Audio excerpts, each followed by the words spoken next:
মুসলমানের বিবি প্রতিদিন বেপর্দা, মুসলমানের ঘরে প্রতিদিন নাচ গান, প্রতিদিন রঙিন টেলিভিশন। ওহো, এটা হওয়ার কথা। এত বিবেকহীন, এত পাষাণ মুসলমান হওয়ার পাথরতা, এত পাষাণ। কোরআন শরীফে সূরা বাকারাতে আছে, আল্লাহ তাআলা বলছেন ওয়া ইন্না মিনাল হিজারাতি লামা ইয়াতাফাজ্জারু মিনহুল আনহার। আল্লাহ বলছে, বান্দা শুনো, এমন অসংখ্য পাথর আছে যেই পাথর থেকে আমি আল্লাহর ভয়ে পাথরের কান্না পানি হয়ে বের হয়ে আসে। পাথরের কান্না ঝর্ণার মতো বয়ে যায়। এই জন্য যত জায়গায় পাহাড়ি ঝর্ণা আছে, মানে পাহাড় থেকে ঝর্ণার পানি পড়ে যেখানে, তত জায়গায় এই ঝর্ণার উপরে গেলে দেখা যাবে সেখানে অসংখ্য অগণিত পাথর। আমি নিজে দেখছি, মনে না সীতাকুণ্ড, এই যেখানে ঝর্ণা, আমি অনেক গেছি ছাত্র জীবন। একবার ছাত্র জীবন বলতে ছাত্র জীবন না, কর্মজীবনের একেবারে শুরু। তখন আমি জোয়ান মানুষ, 2004-05 সালের দিকে। পরে আমি বিকল্প রাস্তা দিয়া কমপক্ষে 3 ঘন্টা 3.5 ঘন্টা লাগাইয়া একটু একটু করে আমরা ছেলেরা ডিঙ্গায় ডিঙ্গায় ডিঙ্গায় উঠে ওই মাথার দিস, মানে ওই যেখান থেকে পানিটা পড়ে আর উপরে গেছে।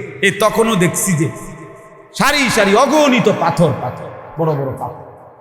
আল্লাহ যে বলছে পাথর আল্লাহর ভয়ে কাঁদে, সেই কান্না ঝর্ণা হয়ে নামে।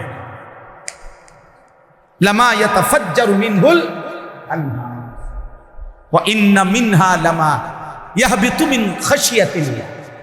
কোরআন শরীফে আছে, আল্লাহ বলছে বহু পাথর আছে এমন যেই পাথর আল্লাহর ভয়ে যখন লাফ দেয়, যখন উঠে পড়ে, তখন আল্লাহর ভয়ে ওই পাথর পাহাড়ের গা বেয়ে নিচে নিচে লামা ইয়াহবিতু, যেটা পড়ে যায় নিচে গড়াইয়া পড়ে, মিন খাশিয়াতিল্লাহ, তার ভয়ে। এই জন্য পাথরের গা বেয়ে যত পাথর পড়ে, পাহাড়ের গা বেয়ে, ঝর্ণার গা বেয়ে যত পাথর পড়ে, এরা প্রথমত তো কাঁদে, এরপরে আল্লাহর ভয়ে বেয়ে পড়ে। আল্লাহ কোরআনে বলছে, তাহলে এক পাথর যদি ফাইটা যায়, ওয়া ইন্না মিনহা লামা ইয়াশাক্কাকু, পাথর ফেটে যায়, ফায়াখরুজু মিনহুল মা। তো পাথর যদি আল্লাহর ভয়ে ফাইটা যায়, পাথর যদি আল্লাহর ভয়ে পাহাড় থেকে গড়িয়ে পড়ে, প্রিয় বন্ধু, এক মানুষ এত শক্ত কেমনে হবে? এক মানুষের দিল এত শক্ত কিভাবে হয় যে 30 বছর মিথ্যা বলে, 30 বছর সুদ খায়, 30 বছর ওজনে কম দেয়, প্রতিদিন নাচ গান দেখে, প্রতিদিন রঙিন টেলিভিশন চলে, প্রত্যেক দিন স্ত্রী বেপর্দা, প্রতিদিন ওজনে কম দেয়। আহা, এভাবে বুঝি মানুষ আল্লাহকে ভুলে যায়, এভাবে বুঝি মানুষ আখিরাত ভুলে যায়। তাইলে তারা মুসলমানের বাকি থাকে কি? আল্লাহ আমাদেরকে বুঝার তৌফিক দান করেন। চলেন, আমার কথা আমি শেষ করতে হবে। একে তো গরম, রাত অনেক হয়েছে, এই জন্য আপনাদের কাছে আমি এটা বুঝাইতে চাই। আমার যে কথাটা মূল কথা ছিল যে মান সাকান, এই শব্দটা 3 অর্থে বুঝায়। এই জন্য কোরআনুল কারীমের বহু শব্দ বাক্য এমন আছে যেটার একাধিক অর্থের কি আছে, সম্ভাবনা আছে, একাধিক ব্যাখ্যার অবকাশ রাখে। সেক্ষেত্রে ওলামায়ে কেরামের সংস্পর্শ, সত্যিকার মুত্তাকি আলেমে দ্বীনের সান্নিধ্য এবং উনাদের থেকে সরাসরি বুঝা না ছাড়া, নিজে নিজে বুঝতে যাওয়া, পদস্খলন ছাড়া, অ্যাক্সিডেন্ট ছাড়া, বিপদ ছাড়া, আখিরাতের বরবাদি ছাড়া আর কিছু ডেকে আনবে।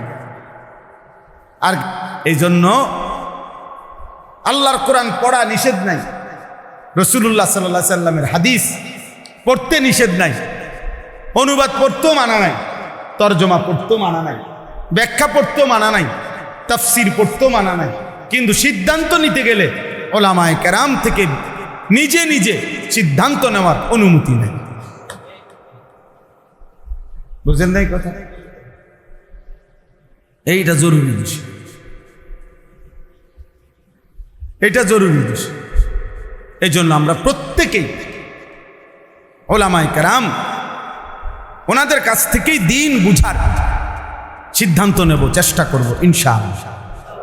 আমার এই কথা বলার এই মেন একটা উদ্দেশ্য হলো, ও যে আমি যে এখানে কাগজটার মধ্যে লেখা আছে এটা দারসুল কোরআন, আল কোরআনের দার্স, এটার নাম এমনি দিছে দেখে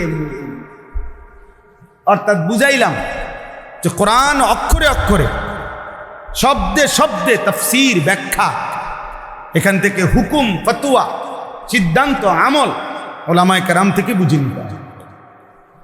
আমরা মাদ্রাসায় প্রতি লাইন উস্তাদের কাছে পড়ছি, কথা বুঝছেন না? এমন না যে হুজুর ফরা দিয়ে দিছে বাড়ির কাজ 3 পৃষ্ঠা বাংলা পড়ে আইসো বা এই পৃষ্ঠার থেকে এই পৃষ্ঠা পড়ে রাখবো, পরীক্ষা তাইব, এই সমস্ত তর্জমা আমরা পড়ি না। আমাদের যুগ যুগ ধরে, বিশেষ করে আমাদের কওমি মাদ্রাসার এটা বৈশিষ্ট্য যে প্রত্যেক শব্দে শব্দে আমাদের পুরা কোরআনুল কারীমের ব্যাখ্যা, অনুবাদ, সংক্ষিপ্ত তাফসীর পড়ানো হয়। আলহামদুলিল্লাহ, আলহামদুলিল্লাহ। মানে এই আগের থেকে এই পর্যন্ত এটাই চলমান ধারা যে নিজে নিজে বোঝার চেষ্টা করা যাবে না, বরং উস্তাদের কাছ থেকে কি করতে হবে? বুঝতে হবে। মুআল্লিম এবং মুতাআল্লিম, ছাত্র এবং শিক্ষক, এই সম্পর্ক আজীবন থাকতে হবে। কেন? আমাদের নবী সাল্লাল্লাহু আলাইহি সাল্লাম নিজে বলছেন, বুইসতু মুআল্লিমা, আমি শিক্ষক হিসেবে প্রেরিত হয়েছি। অতএব নবী যেহেতু শিক্ষক, তো সাহাবায়ে কেরাম কি? ছাত্র। তাহলে শিক্ষক এবং ছাত্রের এই তর্জ, এই তরিকা নববী তরিকা। অতএব এর ভিন্ন অন্য কোনো পদ্ধতিতে দিন শিখলে হবে না, অন্য পদ্ধতিতে দিন শিখলে হবে না। আমি এখন রিসার্চ করি হুজুর, ও নিজে অনেক কিছু বুঝি, পণ্ডিতি মারে। আমার জীবনে আমি তো হজে, উমরায়, বিভিন্ন সময় জেনারেল বহু মানুষের সাথে তো আমাদের সম্পর্ক, যেহেতু ওয়াইজের কারণে, তে যে কোনো লোক যদি আমার অনেক বলে, অনেক সময় এমন হয়, আরে ভদ্রলোক বলতেছে হুজুর বিষয়টা অবশ্য আমিও জানি, আমারও আইডিয়া আছে, তারপরেও আপনার কাছ থেকে ওভার শিওর হতে চাচ্ছি, একটু শিওর হতে চাচ্ছি, আপনি কি মনে করেন? আমি সবসময় বলি আমি কিছুই মনে করি না, আমার এই ব্যাপারে তেমন কিছু জানা নাই, আপনি যেটা শিওর হয়ে নিয়েছেন সেটা মনে হয়, আপনি মাতবুরি করতে রাইছেন। হ্যাঁ, উনি সব জানে। আমার আইসি ইন্টারভিউ, আমি তো ইন্টারভিউ দিয়েই ফাঁস করে আইছি, কথা বোঝেন নাই? আমি তো সার্টিফিকেট আছে আমার কাছে পড়ালেখা, তো আমার উস্তাদরা তো বাচ্চা আছে সবাই, আপনি জিগাইলেই তো যে চুরি করছে না পড়ছে, তো জিগাইলেই তো। এই জন্য এটা জরুরি বিষয়, দিন বোঝা দরকার। কিতাবুল্লাহ, আসমানি ওয়াহি, আল্লাহর কোরআন এবং রাসূলের সুন্নাহ থেকে, তবে রিজালুল্লাহ, আল্লাহর পক্ষ থেকে মনোনীত উলামায়ে উম্মতের মাধ্যমে, দুইটাই লাগবে। শুধু ব্যক্তি বলে দিছে, এর কোনো কোরআন সুন্নাহর সাথে কোনো সম্পৃক্ততাই নাই, তাইলেও হবে না। কথা বলেন না কেন? আবার কোরআন সুন্নাহর কথাটা কি বুঝাইতে চাইছে, এটা যদি আল্লাহ পাকের এই মনোনীত যুগ যুগ ধরে উলামায়ে উম্মত ব্যাখ্যা করে না দেয়, তাহলে নিজে নিজে বুঝতে যাওয়া, এটাও বরবাদ, এটাও পেরেশানি, এটাও মুসিবত, এটাও মুসলিম। আল্লাহ তাআলা আমাদেরকে প্রান্তিকতা থেকে হেফাজত করে। এবার আসেন বাকিটা শুধু তর্জমা বলি, তাইলে কথা শেষ। আল্লাহ তাআলা বলেন, ওয়ালিকুল্লি উম্মাতিন জাআলনা মানসাকান, প্রত্যেক উম্মত জাতি গোষ্ঠীর জন্য আমি আল্লাহ কোরবানি নির্ধারণ করেছি। ওই যে এখানে মনে আসেনি কি কইছিলাম, যে প্রাধান্য পাবে কোন অর্থ? কোরবানি। লিয়া, এখন আল্লাহ তাআলা বলেন, যদি বান্দা জিজ্ঞেস করে যে আল্লাহ কোরবানি আপনি কেন নির্ধারণ করছেন, কোরবানির মাকসাদ কি, তা আল্লাহ তাআলা বলেন, গোশত খাওয়া মাকসাদ না, গরু কমায়া দেওয়া, ছাগল কমিয়ে দেওয়া পৃথিবী থেকে, এটা মাকসাদ না।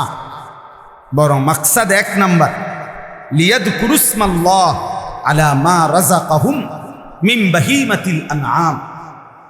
কোরবানির দিনে নির্ধারিত হালাল যেই চতুষ্পদ প্রাণী, যেগুলো আমি আল্লাহ আমার রাসূলের মাধ্যমে অনুমোদন দিয়েছি, গরু, ছাগল, ভেড়া, বকরি, দুম্বা, মহিষ, নাকি ওট, যেগুলো আমি আল্লাহ অনুমোদন দিয়েছি, সেই হালাল চতুষ্পদ প্রাণী জবাই করবার মুহূর্তে সবাই মিলে যে আমি আল্লাহর নাম উচ্চারণ করে আল্লাহু আকবার বলে, তাকবীর দেয়, আমার নাম বলে, আল্লাহ বলে বান্দা বিশ্বাস করো আমার এই বুলন্দ নাম উচ্চারিত হবে, আমার নাম দিক দিগন্তে আলোচিত হবে, উচ্চ কণ্ঠে আমার ধ্বনি উঠবে, আমি এই জিকির, এই স্মরণ, আমার এই আওয়াজ, আমার এই নামের বুলন্দ ধ্বনি শুনবার জন্যই আমি আল্লাহ কোরবানির বিধান দিয়েছি। আল্লাহু আকবার, বুঝছেন? আল্লাহু আকবার, এ ধ্বনি মালিকের বড় পছন্দের জন্য।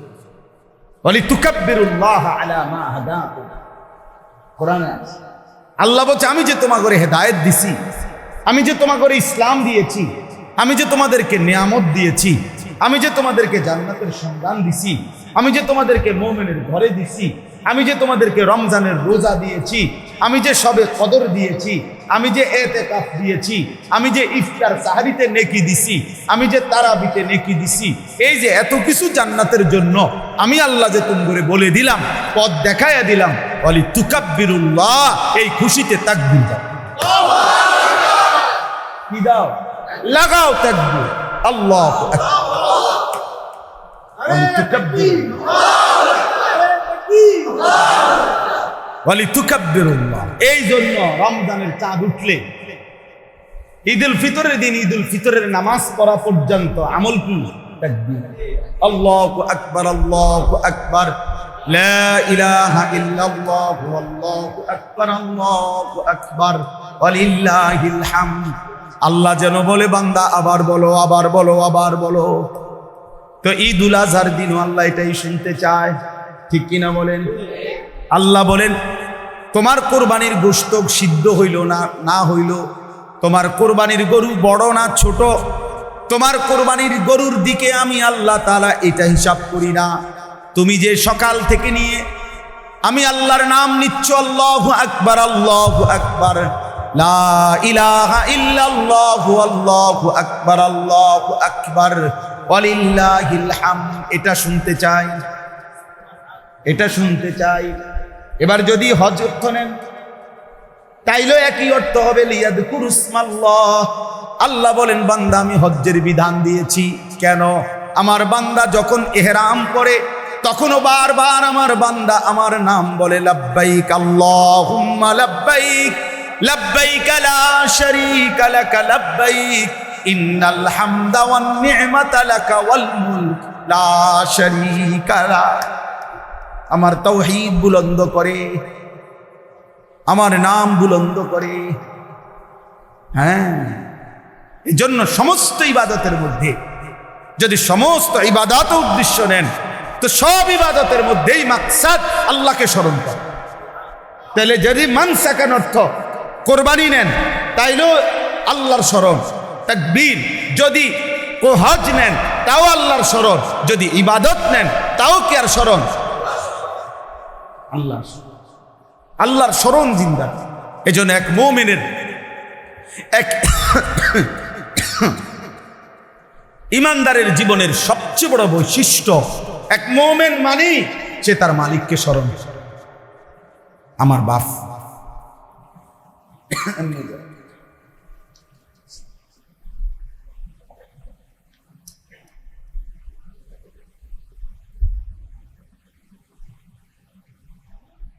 এজন্য পুরা কোরআনে আছে এটা বারবার, ফাইদা কাদাইতুমুস সালাতা ফাযকুরুল্লাহা কিয়ামান ওয়া কুউদান ওয়া আলা জুনুবিকুম।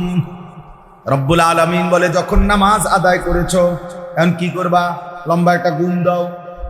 আল্লাহ বলে না, ফাযকুরুল্লাহ কিয়ামান ওয়া কুউদান ওয়া আলা জুনুবিকুম, দাঁড়িয়ে বসে শুয়ে যে অবস্থায় থাকো না কেন আমি আল্লাহর জিকির করো, আমার নাম বুলন্দ করো, আমারে ডাকো।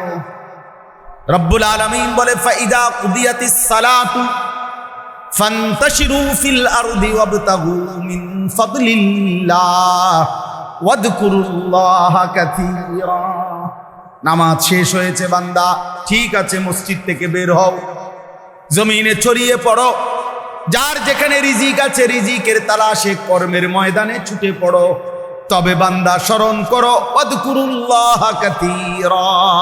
যেখানেই যাও, বাসে কিংবা গাছে, হাটে কিংবা বাজারে, ঘরে কিংবা বাহিরে, ব্যবসায় কিংবা চাকরিতে, আমি আল্লাহকে বেশি বেশি স্মরণ করো।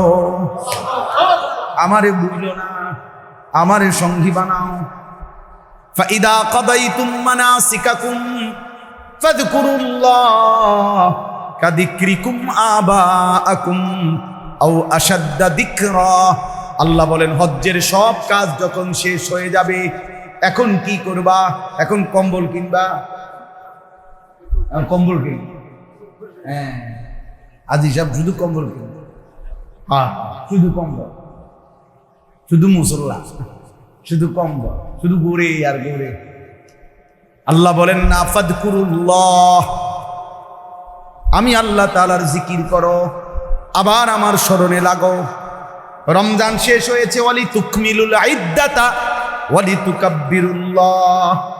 আল্লাহ বলে গুনে গুনে রমজান পূর্ণ করো। রমজান যখন পূর্ণ হয় এবার কি করো? ওয়ালি তুকাব্বিরুল্লাহ, আমার তাকবীর বলো, আল্লাহু আকবার, তাকবীর বলো। হর আমল, প্রত্যেক আমল ভাইয়া মালিকের চাওয়া, বান্দা আমল যখন যেটা দিছি তখন সেটা করো, বাকি জিকির আমারে ছাইরো না, আমার ডাক তুমি ছাইরো না। তুমি এখন কোনো আমল না থাকুক, মুমিনের কোনো অবসর নাই। মুমিনের এমন জীবন হতে পারে না যে এই মুহূর্তে আমার হাতে কোনো কাজ নাই, এটা কোনো মুমিনের জীবন না। এই মুহূর্তে কোনো কাজ নাই, না না, এই মুহূর্তে আল্লাহর জিকির, এটা সারাক্ষণ আমার উপরে চলমান ডিউটি। এই জন্য কি অতএব কোনো কি নাই, ঘুমাইছ হয়তো ঘুমাও, ঘুমের থেকে উঠছো তো আমারে ডাকো। নবীজি সাল্লাল্লাহু আলাইহি সাল্লাম ঘুম যাইতে কি বলতেন? আল্লাহুম্মা বিসমিকা আমুতু ওয়া আহইয়া, আল্লাহ আপনার নাম নিলাম, ঘুমাইতে যাচ্ছি, মরতে যাচ্ছি। ঘুম থেকে জেগেই নবীজি সাল্লাল্লাহু আলাইহি সাল্লাম বলতেন সাথে সাথে আলহামদুলিল্লাহিল্লাযী আহইয়ানা বা'দা মা আমাতানা ওয়া ইলাইহিন নুশুর। মাওলা আপনারই প্রশংসা, আমি তো মরেই গেছিলাম, আপনি জীবন ফিরিয়ে দিলেন। এই যে আল্লাহর নাম। বাথরুমে ঢুকবার আগে যেন আল্লাহকে বলছে, আল্লাহ একটু পরে বাথরুমে ঢুকবই, এইটুকু সময় তো তোমারে ডাকা যাবে না, টয়লেট বাথরুমে, ঠিক আছে মাওলার জন্য শুরুতে ডেকে নিলাম। হ্যাঁ, আল্লাহুম্মা ইন্নী আউযু বিকা মিনাল খুবুসি ওয়াল খাবাইস, আগে ডেকে নিলাম। বের হইতেই সাথে সাথে রব্বুল আলামিন শিখাইছেন, নবীজি করছেন, মাওলা আপনাকে কেমনে ভুলে থাকি। গফরানাকাল হামদুলিল্লাহিল্লাযী আযহাবা আন্নিল আদা ওয়া আফানি। আবার মাওলার নাম, কার নাম?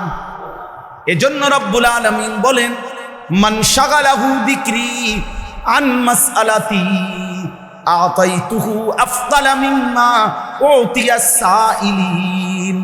আমার কোন বান্দা যদি আমি আল্লাহর জিকির বেশি বেশি করতে গিয়ে যদি আমার কাছে দোয়া করতেও ভুলে যায়, যদি আমার কাছে নিজের প্রয়োজন বলতেও ভুলে যায়, আমি আল্লাহ ওয়াদা দিলাম সব মানুষ চাইয়া আমি আল্লাহ থেকে যা নিয়েছে আমার জিকিরকারী বান্দাকে আমি তার চাইতে বেশি দেব। মান শাগালাহু যিকরি আন মাসআলাতি, আমার জিকির যারে দোয়ার থেকে বিরত রাখলো, দোয়া করার সময় পায় নাই, আল্লাহরে বলতে বলতে ডাকতে ডাকতে এতটা মজা পাইছে যে ফজরের ওয়াক্ত হয়ে গেছে। সুবহানাল্লাহ, আলহামদুলিল্লাহ, আল্লাহু আকবার, লা ইলাহা ইল্লাল্লাহ। বারবার আল্লাহকে ডাকছে, আল্লাহ আল্লাহ আল্লাহ আল্লাহ আল্লাহ। বন্ধু আমার, হাদিসের মধ্যে আছে বান্দা যখনই আল্লাহকে ডাকে রব্বুল আলামিন সাথে সাথে বান্দাকে ডাকে। কোরআনেও তো আছে, ফাদকুরুনি আযকুরকুম, তুমি ডাকো বান্দা, আমিও তোমারে ডাকবো। এখান থেকে জমিন থেকে বান্দা বলে আল্লাহ, রব্বুল আলামিন আর শাজিম থেকে বলে বান্দা। বলো না বান্দা আমি তো আছি, বলো না লাব্বাইক ইয়া আবদি, ও বান্দা আমার আমি হাজির, বলো। ইযা সাআলাকা ইবাদি আন্নী ফাইন্নী করিব, আমার বান্দা যখন কোনো কিছু চায় আমি আমার বান্দার একদম কাছে চলে আসি। আমি যেন কাছ থেকে শুনতে চাই, বল না বান্দা কি কি দরকার, বলো না বান্দা। উজিবু দাওয়াতাদ দাঈ ইদা দাআনি, যখনই আমার বান্দা ডাকে আমি আল্লাহ প্রতিটা ডাকেই জবাব দিয়ে থাকি। সুবহানাল্লাহ, কত আয়াত দরকার।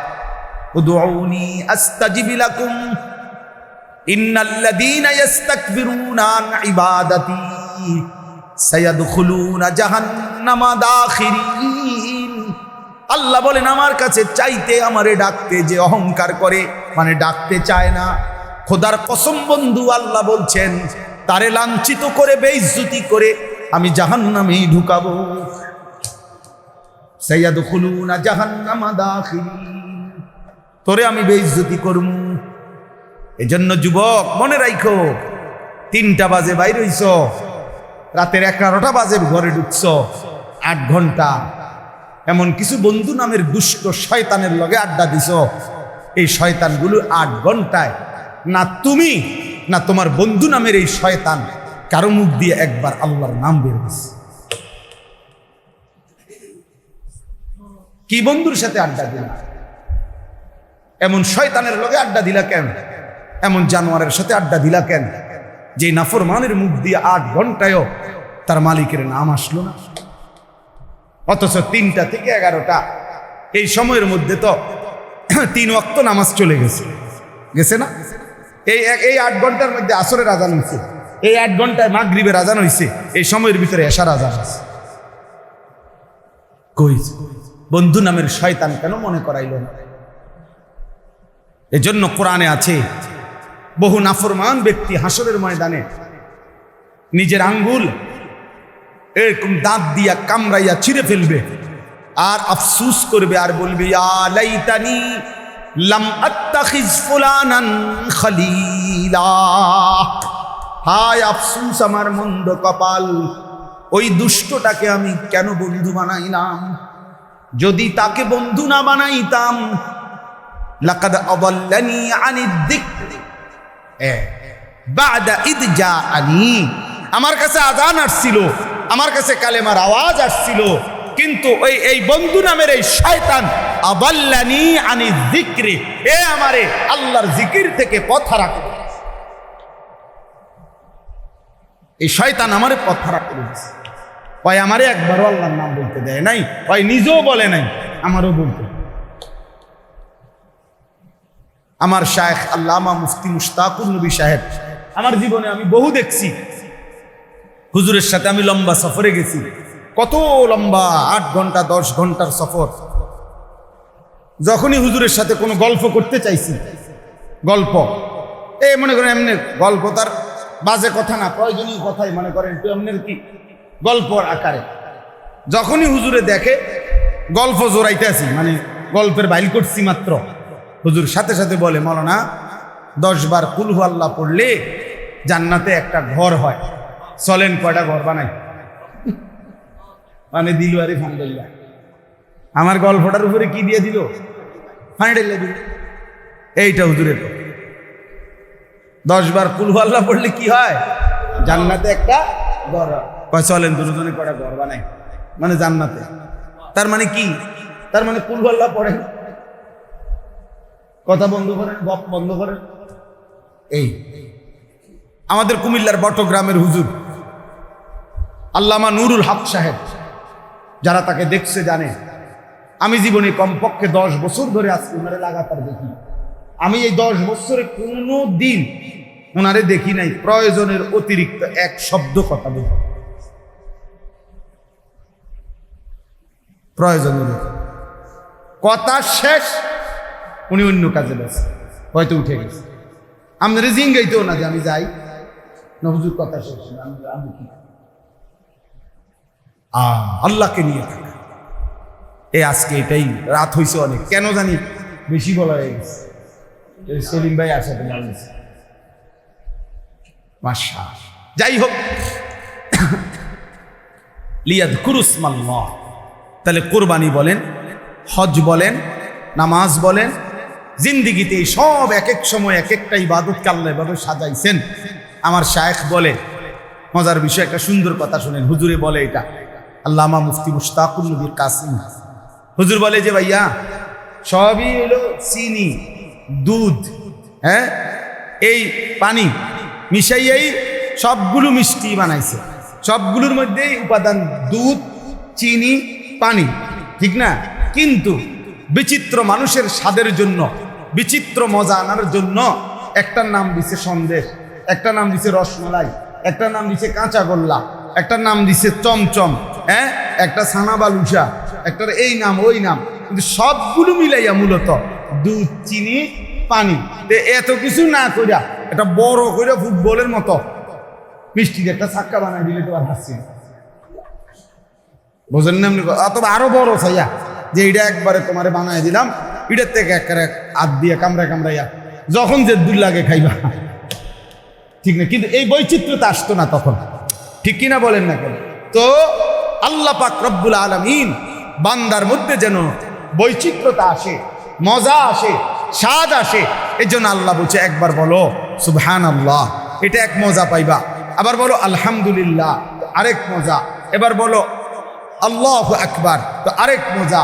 এবার বলো লা ইলাহা ইল্লাল্লাহ, এবার বলো আস্তাগফিরুল্লাহ, এবার বলো সাল্লাল্লাহু আলাইহি ওয়াসাল্লাম, এবার বলো মাশা আল্লাহ, এবার বলো নাউযু বিল্লাহ, এবার বলো আস্তাগফিরুল্লাহ, এবার বলো ইন্না লিল্লাহ।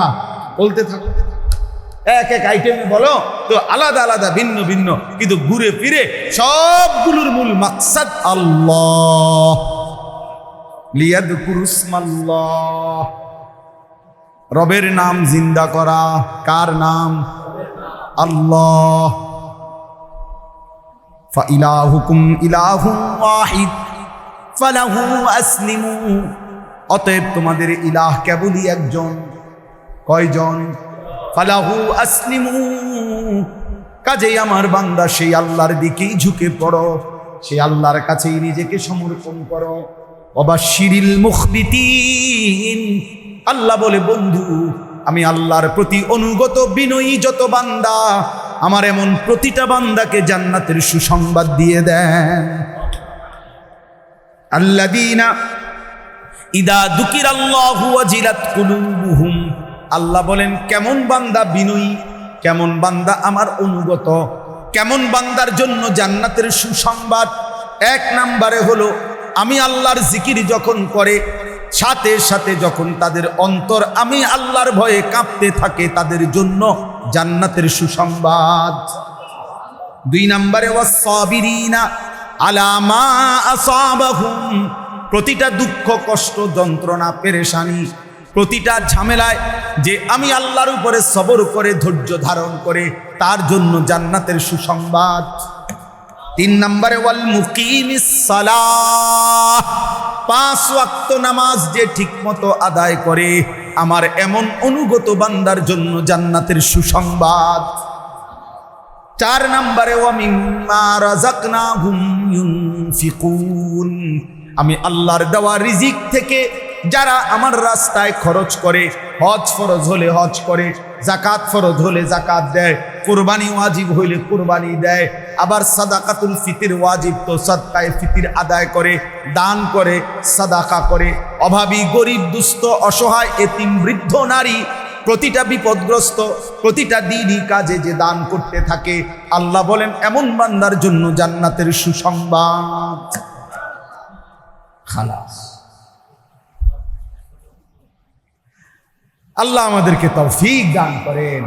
মূল বক্তব্য হইল কি বলা উদ্দেশ্য? মালিকের নাম উচ্চারণ। কার নাম? ওই জবান দামি হয় যে জবান তার রবের নাম। হাসরের দিন দুনিয়াতেও আল্লাহ বলছে, কোরআনে আছে, আলাম নাজআল লাহু আইনাইন ওয়া লিসানান ওয়া শাফাতাইন, আল্লাহ বলে, আমি কি তোমার দুইটা চোখ দেই নাই? আমি কি একটা জিহ্বা দেই নাই? আমি কি দুইটা ঠোঁট দেই নাই বান্দা? তা আমার ঠোঁটে আমার নাম হবে না? আমার জিহ্বায় আমার নাম দিবা না? আমার চোখে আমারে দেখবা না? কি পরিমাণ মায়া করে কথাটা আল্লাহ আল্লাহ আল্লাহ যদি এটা সামনে আনতো, এই আনিস, চোখটা আমার না, তাই কি বলতাম যে আপনার? আল্লাহ যদি বলে, আমার চোখে আমার কালাম দেখলা না, আমার দেওয়া জিহ্বায় আমার নাম নিলা না, কেমন হলো? তো পৃথিবীতে এরকম গাদ্দাররে ভদ্রলোক বলবে কি? যার থেকে সে 24 ঘন্টা পায়, সে তার প্রতি অকৃতজ্ঞ, সে তার বিরুদ্ধাচরণ করে, তার হুকুম অলঙ্ঘন করে। এরকম মানুষকে পৃথিবীতে কোন যুক্তিতে, কোন শব্দে তারে ভদ্রলোক বলবে? বলেন না কেন? কথা বলে। এই জন্য কোন বেনামাজি, কোন হারামখোর, কোন নাফরমান ভদ্রলোক হইতে পারে না। ইমানদারি ভদ্র, সেজদাওয়ালাই ভদ্র, কালেমাওয়ালাই ভদ্র। আল্লাহকে যে ভয় করে সেই কেবল কি? আল্লাহ আমাদেরকে তৌফিক দান করেন। আল্লাহ তোমাদের যুবকদেরকে কবুল করে নেন। প্রিয় ভাই, আল্লাহর দ্বীনের জন্য নিজেকে প্রস্তুত করো, কালেমার জন্য নিজেকে রেডি করো, 5 ওয়াক্ত নামাজ পড়ো এবং নিজের আখলাক চরিত্র হেফাজত করো। নারী, ছবি, মদ, জুয়া, জেনা, ব্যভিচার, অশ্লীল দৃশ্য, এই চুলের বেঈমানি ফ্যাশন, কাফের মুশরিকদের অনুসরণ, এটা ছাড়ো বন্ধু, এটা ছাড়ো। বিবেককে কাজে লাগাও, হায়াতকে কাজে লাগাও, সময়কে কাজে লাগাও। নিয়ত করো, এখন হজ্জের মৌসুম। আমার তো প্রতিদিন বলি, এই জন্য এখন এই হজ্জের মৌসুমে প্রতিদিন আল্লাহর বান্দা মালিকের ঘরের কাছে ছুটছে। এই ভাই, বিশ্বাস করেন যে এই চোখ কাবার ওই কালো গিলাফ দেখে নাই, মদিনার সবুজ গম্বুজ দেখে নাই। আমার দিল বলে, তুমি কিছুই দেখো, তুমি দেখলাই, কাবার কালো গিলাফই দেখো নাই, তুমি জীবনে কিছুই দেখো। মদিনার রওজার সামনে দাঁড়াইতে পারো নাই, তুমি বন্ধু কিছুই দেখো। এজন্য আল্লাহ তাআলা আপনাদের সবাইকে আল্লাহর ঘর জিয়ারতের তৌফিক দান করেন। হ্যাঁ, নিয়ত করেন তো ইনশাআল্লাহ। কাবা কিন্তু মহব্বতের সফর, হজ ভালোবাসার সফর। এই জন্য প্রচন্ড ভালোবাসা আল্লাহর প্রতি যে দেখায়, আল্লাহ তারে তৌফিক দেয়। এটা ভালোবাসার সফর। এই জন্য আমরা সবাই ইনশাআল্লাহ নিয়ত, আগামী 28 তারিখ আমার হজ্জের ফ্লাইট। আল্লাহ যেন আমাকেও যাওয়ার তৌফিক দান করে। আল্লাহ যেন আপনাদের প্রত্যেককে, জওয়ান, বুড়ো, নারী, শিশু, আল্লাহ যেন প্রত্যেককে তার ঘর দেখায়। আজকের এই মজলিস, আজকের এই আয়োজন আল্লাহ তাআলা যেন কবুল করে নেয়। আমিন। ছেলেরা, নওজোয়ানরা আন্তরিকতা নিয়ে আয়োজন করছে। মাকসুদ ভাই অনেক ছেলেদের দেখাইছে, আলহামদুলিল্লাহ। যতজন জওয়ান, বুড়ো আজকের এই ছোট্ট আয়োজন মাহফিলের ইন্তজামে ভালোবাসা দিচ্ছেন, সহযোগিতা করেছেন, বুদ্ধি পরামর্শ দিচ্ছেন, আন্তরিকতা দেখাইছেন। বিশেষ করে এই প্রচন্ড গরমের মধ্যে কষ্ট করে বসছেন। আল্লাহ আপনাদের সবাইকে উত্তম বিনিময় দান করেন। আলহামদুলিল্লাহ রাব্বিল আলামিন। মাওলায়ে করিম, আপনি মাফ করে দেন। রব্বে করিম, আপনি মাফ করে দেন। আগামী জীবন আপনি সুন্দর করে দেন। সেজদাওয়ালা কপাল বানিয়ে দেন, কাঁদনেওয়ালা চোখ বানিয়ে দেন, জিকিরওয়ালা জবান বানিয়ে দেন, জিকিরওয়ালা জবান বানিয়ে দেন। আপনাকে ডাকার মতো একটা জিহ্বা দান করেন, আপনাকে সেজদা দেওয়ার মতো একটা কপাল দান করেন, আপনাকে ভালোবাসার মতো একটা দিল দান করেন, আপনার গোলামি করবার মতো একটা জীবন দান করেন। আল্লাহ, এটুকু হায়াত আপনার গোলামি করবার তৌফিক দান করেন। কিশোর যুবক ছেলেগুলোকে নামাজি বানিয়ে দেন, চরিত্রবান বানিয়ে দেন। বয়স্ক বাবা চাচাদেরকে আরো বেশি নেক আমলের তৌফিক দান করেন। ওলামায়ে কেরাম, আল্লাহ অনেক এসেছে, উম্মতের ফিকির দান করেন, দরদের নববী দান করেন। আয় আল্লাহ, সমস্ত কবরবাসীদেরকে মাফ করে দেন।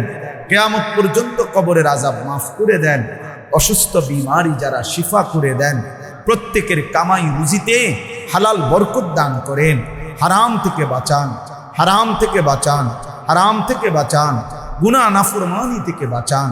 আয় আল্লাহ, মা বোনদেরকে পর্দা পুশিদা দান করেন। ছোট্ট বাচ্চাদেরকে আল্লাহ দ্বীনের জন্য কবুল করে নেন। আল্লাহ যার যত নেক মাকসাদ আছে পূরণ করে দেন। প্রবাসী বিদেশের জমিনে যারা সহি সালামতে নিরাপদে রাখেন মাওলা, আমার দেশকে নিরাপদ করে দেন, আমার দেশকে নিরাপদ করে দেন, আমার দেশকে নিরাপদ করে দেন। আল্লাহ প্রতিটা মানুষের জান মাল ইজ্জত আবরু আপনি হেফাজত করেন। আল্লাহ প্রতিবেশীর আক্রমণ থেকে আমার দেশকে হেফাজত করেন, জালেমের জুলুম থেকে আপনি হেফাজত করেন। আল্লাহ আপনি মাফ করে দেন, আপনি মাফ করে দেন। আয় আল্লাহ, আয় আল্লাহ, আপনার ঘর যারা জিয়ারত করতে পৌঁছে গেছে কবুল করে নেন। আমরা যারা যেতে চাই তৌফিক দান করেন। আমার এই বাবা ভাই প্রত্যেককে আল্লাহ আপনার ঘর দেখবার তৌফিক দান করেন, বন্ধুর রওজা দেখবার তৌফিক দান করেন। রাত গভীরে আখিরি ফরিয়াদ, গাজা ফিলিস্তিনের মুসলমানকে বিজয় দান করেন, মজলুমের বিজয় দান করেন। ইসরায়েলকে ধ্বংস করে দেন, ইসরায়েলকে ধ্বংস করে দেন, নেতানিয়াহুকে ধ্বংস করে দেন। আল্লাহ মোদিকে আপনি বেইজ্জতি করেছেন, নেতানিয়াহুকে আপনি ধ্বংস করে দেন, মাওলা ধ্বংস করে দেন। পাকিস্তানের মতো একটা বিজয় ফিলিস্তিনিকেও দেন, আল্লাহ গাজাকেও দেন। আল্লাহ গাজার হাসি দেখতে চাই, ফিলিস্তিনের হাসি দেখতে চাই। আল্লাহ এই চোখে দেখতে চাই।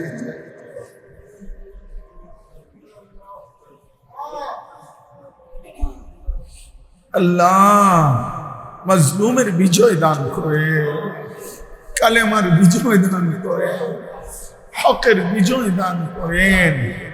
আল্লাহ এই যুবক ছেলেগুলো, কিশোর ছেলেগুলো, ওদেরকে সেজদাওয়ানা বানিয়ে দেন। আল্লাহ এরা দ্বীনের দিকে না আসলে আগামীর মাহাদির জন্য লড়বে কে? কালেমার জন্য লড়বে কে? মাওলা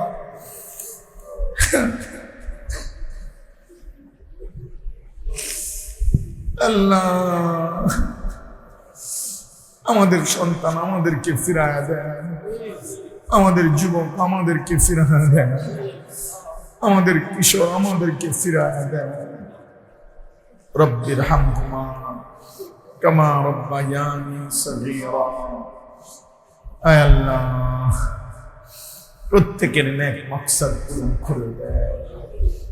সুবহান রাব্বিকা রব্বিল ইজ্জাতি আম্মা ইয়াসিফুন ওয়া সালামুন আলাল মুরসালিন ওয়ালহামদুলিল্লাহি রাব্বিল আলামিন।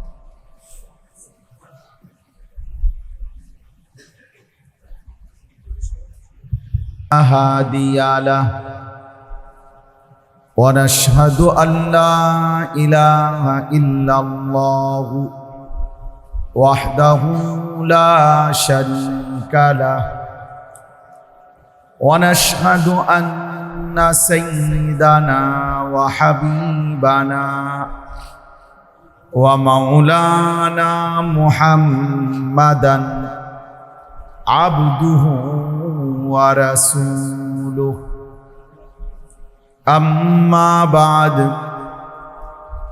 فأعوذ بالله من الشيطان الرجيم بسم الله الرحمن الرحيم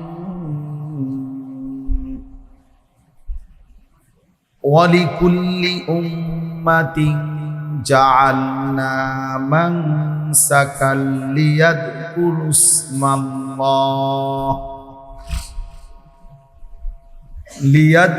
اسم الله على ما رزقهم من بهيمة الأنعام فإلهكم إله واحد فله أسلموا وبشر المخبتين الذين إذا ذكر الله وجلت قلوبهم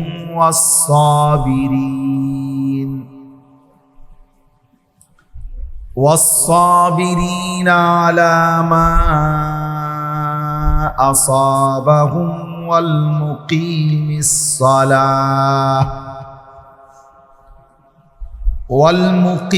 الصلاة ومما رزقناهم ينفقون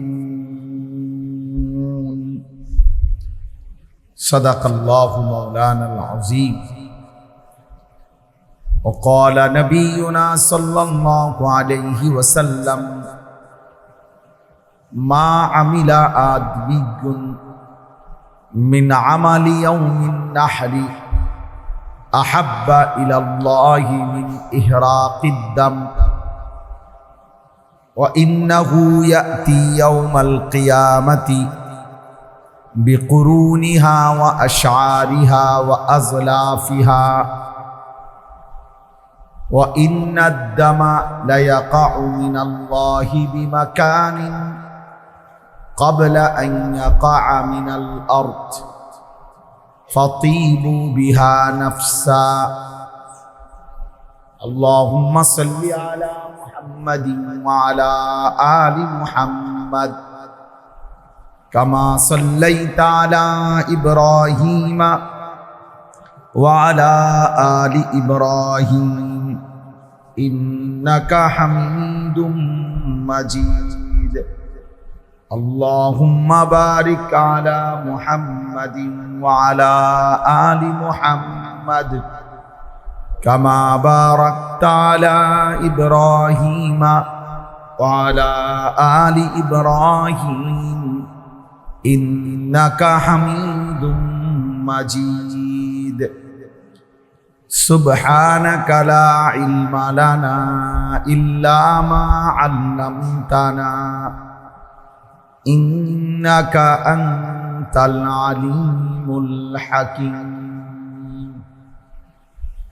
ভিতরে আওয়াজ কম আলহামদুলিল্লাহ আল্লাহ পাক রব্বুল ইজ্জত যুল জালাল ওয়াল ইকরামের ফজল করম রব্বুল আলামিনের অপরিসীম ইহসান মেহেরবানি দয়া আল্লাহ তাআলা আমাদেরকে আজ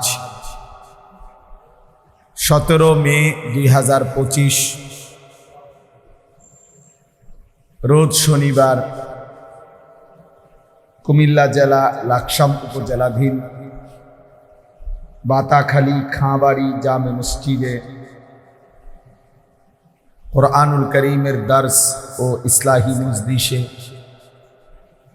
আল্লাহ তাআলাই আমাদেরকে আসবার বসবার আল্লাহর জন্যই জমা হওয়ার তৌফিক দান করেছেন এজন্য আমরা সকলেই বলি আলহামদুলিল্লাহ আমার কাছে এখনো মনে হইতেছে আওয়াজ সব বাহিরে ভেতরে আওয়াজ আপনাদের স্বাভাবিক হয় না মসজিদের ভিতরে তো একটা আওয়াজ থাকে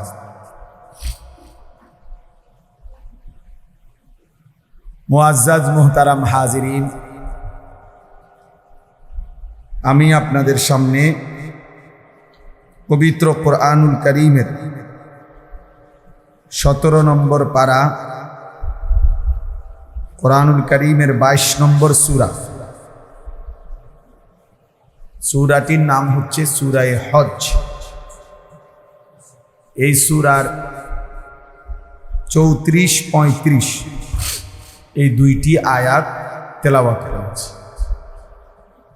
অল্প একটু সময়ের মধ্যে ইনশাআল্লাহ এই দুই আয়াতকে সামনে রেখে সামান্য কিছু কথা আমরা আরজ করতে চাই আল্লাহ তাআলা আমাদেরকে তৌফিক দান করুন আমিন সূরাটি ছোট সূরা খুব বেশি আয়াত না সূরার মধ্যে বাকি এই সূরার মধ্যে 78 আয়াত আল্লাহ তাআলা অনেক গুরুত্বপূর্ণ কথা অনেক হুকুম আহকাম শরীয়তের অনেক বিধিবিধান আখিরাত পরকালের অনেক মর্মস্পর্শী বর্ণনা এই সূরার মধ্যে আল্লাহ তাআলা উল্লেখ করছে হাসরের দিন কিয়ামতের মাঠে ইসরাফিল ফু দিলে এই পৃথিবীর অবস্থা কি হবে তার একটা ভয়ানক দৃশ্য আল্লাহ তাআলা এই সূরার মধ্যে শুরুতে উল্লেখ করছে।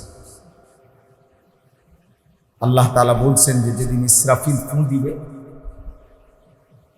সেদিন যে মা তার সন্তানকে দুধ পান করাইতেছিল,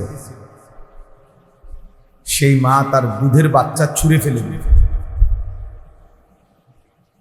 যে মায়ের পেটের বাচ্চা একদম প্রসব হওয়ার কাছাকাছি, 9 মাস 10 মাস, এরকম গর্ভবতী নারী এভাবে ছুটবে যে গর্ভের বাচ্চা নিজে নিজেই বের হয়ে পড়ে যাবে এবং মানুষ দিক বিদিক হয়ে মাতালের মতো ঘুরতে থাকবে। আর প্রত্যেকেই এই কথা বুঝে ফেলবে যে আল্লাহর আযাব এসে গেল, আখিরাতের সময় হয়েই গেল। তখন সব মানুষ অস্থির হয়ে থাকবে। এই কথাটা আল্লাহ তাআলা এখানে উল্লেখ করছে। ইসলামের ইতিহাসে সর্বপ্রথম জিহাদ আমাদের প্রিয় নবী সাল্লাল্লাহু আলাইহি ওয়াসাল্লাম এবং সাহাবায়ে কেরামকে মক্কা থেকে মদিনায় হিজরত করে যাওয়ার পর সর্বপ্রথম কাফেরদের মোকাবেলায় যুদ্ধ করার সরাসরি অনুমতি আল্লাহ তাআলা এই সূরার মাধ্যমে, এই সূরার আয়াত নাজিল করে অনুমতি দিয়েছে। প্রথম আয়াত জিহাদের আয়াত, উযিনা লিল্লাযীনা ইউকাতালুনা বিআন্নাহুম যুলিমু, এখানে আছে ওয়া ইন্নাল্লাহা আলা নাসরিহিম লাকাদির। আল্লাহ তাআলা বলেন ঈমানদারদের জন্য অনুমতি দেওয়া হলো যুদ্ধের, যেহেতু লম্বা সময় তাদের উপরে জুলুম হয়েছে।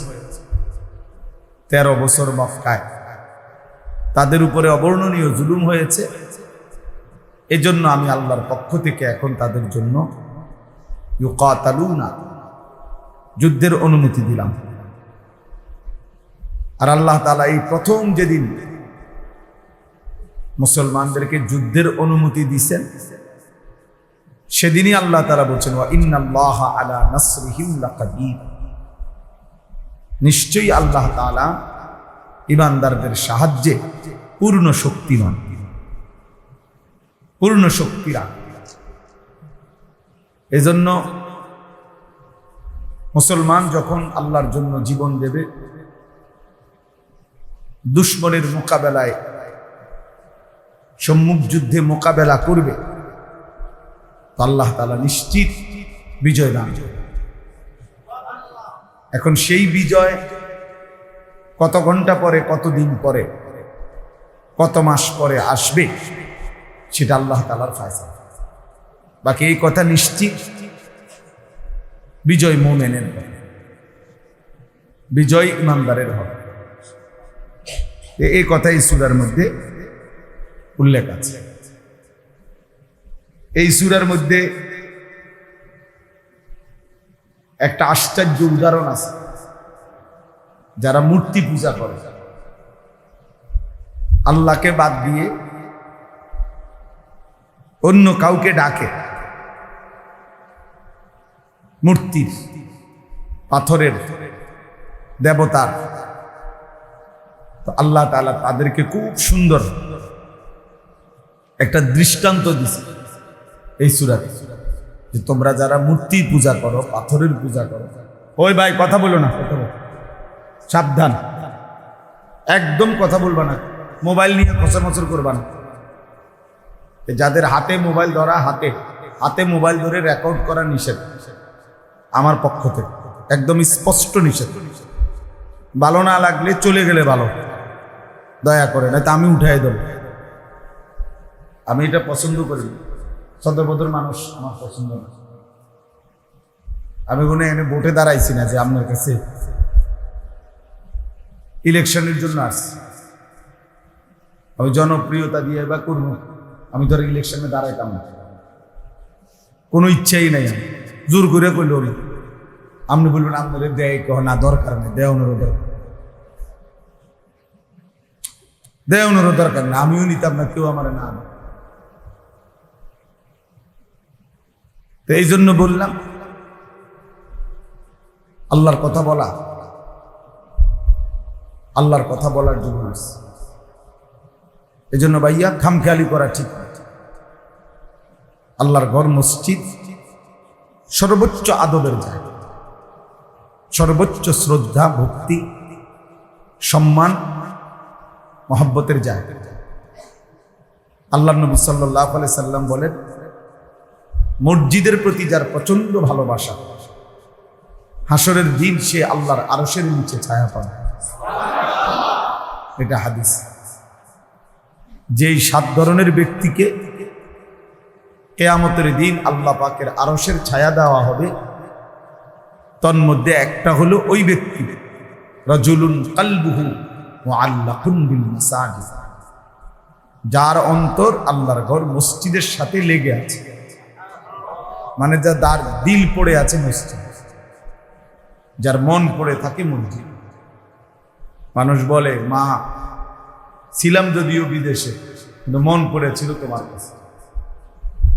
মানুষ বিবিকে বলে, ছিলাম যদিও বাহিরে কিন্তু মন পড়েছিল তোমার কাছে, দিল পড়েছিল তোমার কাছে।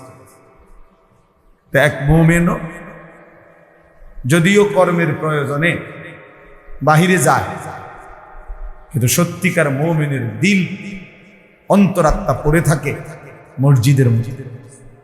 আবার আসবো কখন, আবার আমার মালিককে সেজদা দেব কখন, আবার আজান হবে কখন, আবার নামাজের ওয়াক্ত হবে। হাদিসের মধ্যে আছে, আমাদের প্রিয় নবী সাল্লাল্লাহু আলাইহি ওয়াসাল্লাম মাঝে মাঝে নামাজের ওয়াক্ত হইলেই সাথে সাথে তৎক্ষণাৎ হযরত বেলালকে বলতেন, বেলাল কুম, আরে দাঁড়াও না, আজান দাও, জলদি আজান দাও। আরিহনা বিসসালাম, আমরা আমাদের দিল নামাজের মাধ্যমে শান্ত করত, অর্থাৎ জলদি জলদি আজান দাও। নামাজ শুরু করতাম, আল্লাহকে সিজদা দেওয়া শুরু করব, দিল শান্ত হবে। রাহাত, আরিহনা, আরাম লাভ করব, প্রশান্তি লাভ করব বিসসালাত, নামাজের মধ্যে, নামাজের মাধ্যমে।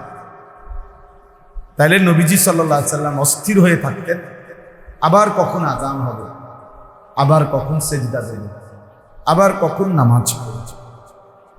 এটা মুমিনের সিফাত, মুমিনের বৈশিষ্ট্য, যে মুমিনের দিল মসজিদে পড়ে থাকে। এজন্য মসজিদের প্রতি হৃদয়ের টান, অন্তরের ভালোবাসা বহুত জরুরি, বহুত জরুরি, অনেক বড় গুরুত্বপূর্ণ। এজন্য ভাইয়া মসজিদে কোনো খামখেয়ালি না করে। যার কষ্ট হয় গরমে, বিরক্তিতে, যে কোনো রকমের, সে চলে গেলে বা আমার কোনো এতটা সংখ্যার কোনো কিছু নাই, যে লোক কম না বেশ, আমি এগুলা নিয়ে এতটা ভাবির, এত সময়ও নাই আমার, এত কিছু ভাববার টাইম নাই। আল্লাহর জন্য বলতে থাকা, আমি বুঝি। আজকে আমরা আলহামদুলিল্লাহ দুপুরবেলা মাত্র 30 থেকে 40 জন হাজি সাহেবের জন্য প্রায় 2 ঘন্টা বয়ান, গুনা হাজি, কারণ ট্রেনিংয়ে আসছে। হাজি এর বাড়িব করতে হয় না, নির্ধারণ করে। তাইলে আল্লাহর জন্য বলতে হবে, সংখ্যা দিয়ে আমি করবো কি, বেশি না কম এটা কোনো বিষয় না। আচ্ছা চলেন, তো বলতেছিলাম সূরা হজ্জের কথা, মনে আসেনি কোন সূরা? এই সূরাতে আল্লাহ তাআলা একটা চমৎকার উদাহরণ দিয়েছে। আল্লাহ বলছে, আচ্ছা হে মানুষ, তোমরা যারা আল্লাহকে বাদ দিয়ে মূর্তি দেবতার পূজা করো, আমি তোমাদের কাছে জানতে চাই, লান ইয়াখলুকু যুবাবান ওয়ালা বিজতামাউ লাহু, তোমরা তাদেরকে বলো যে তারা সবাই মিলে একসাথে হয়ে একটা মাছি বানায় দিতে, একটা কি বানায় দিতে, বড় আতি দরকার না, আতি লাগতো না, একটা কি বানাই দো, মাছি বানায়। আল্লাহ বলেন, লান ইয়াখলুকু যুবাবান, তারা তো একটা মাছিও বানাইতে পারে।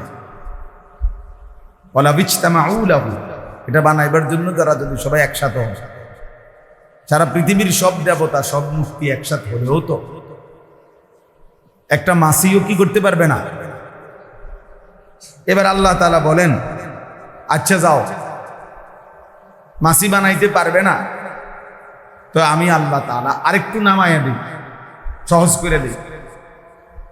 সেটা কি? ওয়া ইন্নাস লুবহুমুজ যুবাবু শাইআন লা ইস্তানফিযুহু মিনহু। এবার আল্লাহ বলেন, তাহলে বলো যে যদি এই দেবতা মূর্তির গায়ে একটা মাছি পড়ে, তো তারে কও এই মাছিটা তারায় দিতে, সরাই বানানোর দরকার নেই। এর গায়ে যে মশা বই মাছি বসে, তা এই মাছিটা একটু সরাই দিতে পারে, তারায় দিতে। তো আল্লাহ তাআলা বলেন, লা ইস্তানফিযুহু মিনহু, সে তো তার শরীর থেকে এই মাছিটাও সরাইতে পারবে। আল্লাহ তাআলা বলেন, দুফাত তালিবু ওয়াল মাতলুবু, অতএব তোমরা যারা চাচ্ছ দেবতার কাছে, তোমরাও দুর্বল, যার কাছে চাচ্ছ সেও কি, দোনোটাই বেওকুফ।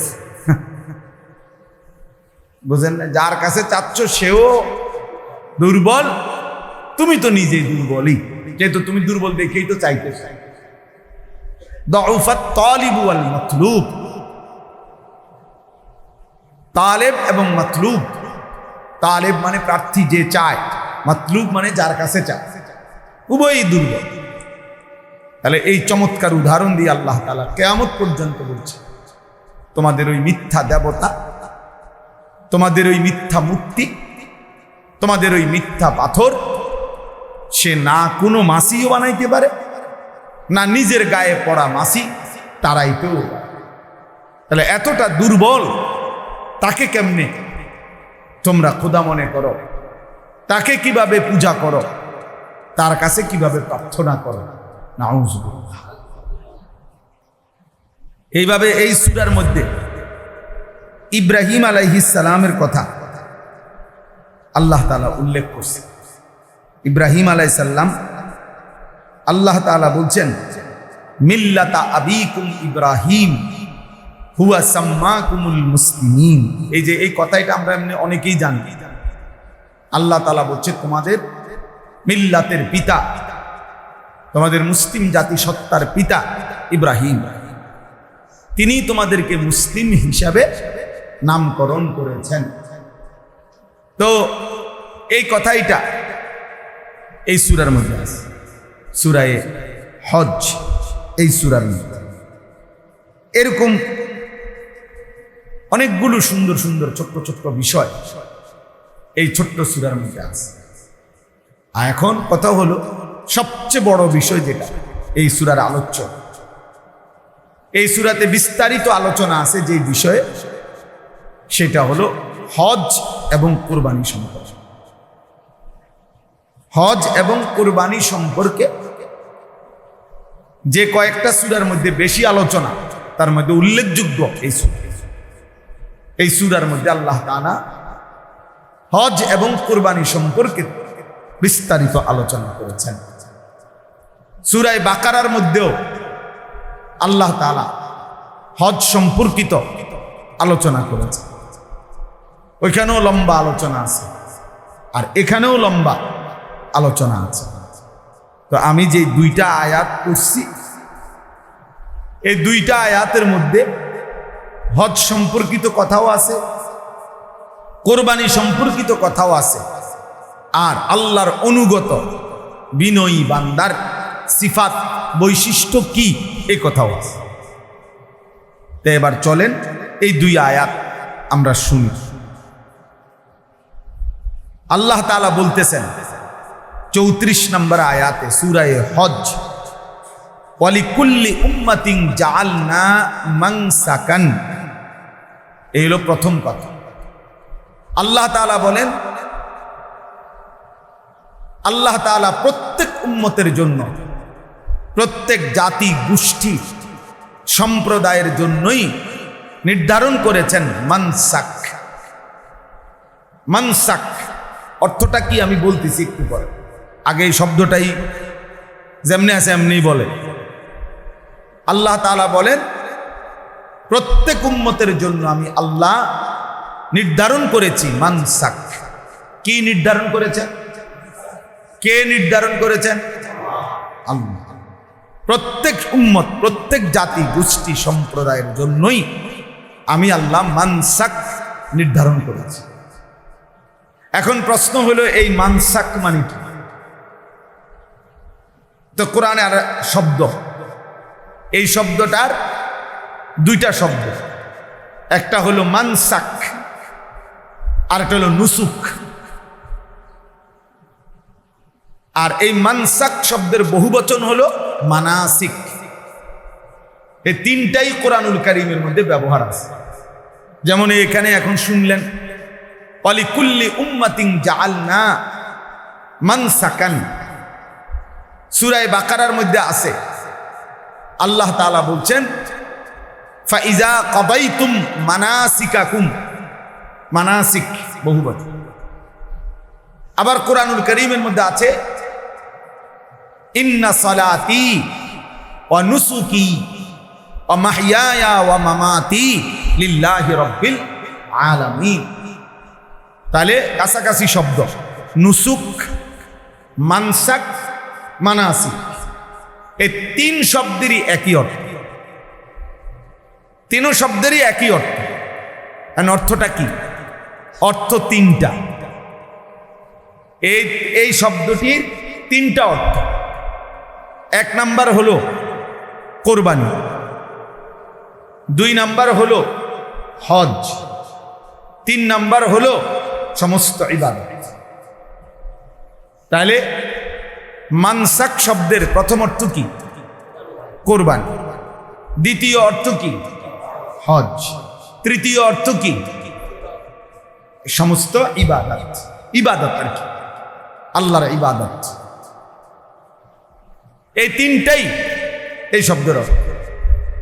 এখন কোরআনুল কারীমের মধ্যে এবং রাসূলুল্লাহ সাল্লাল্লাহু আলাইহি সাল্লামের হাদিসের মধ্যেও এই শব্দটি আছে।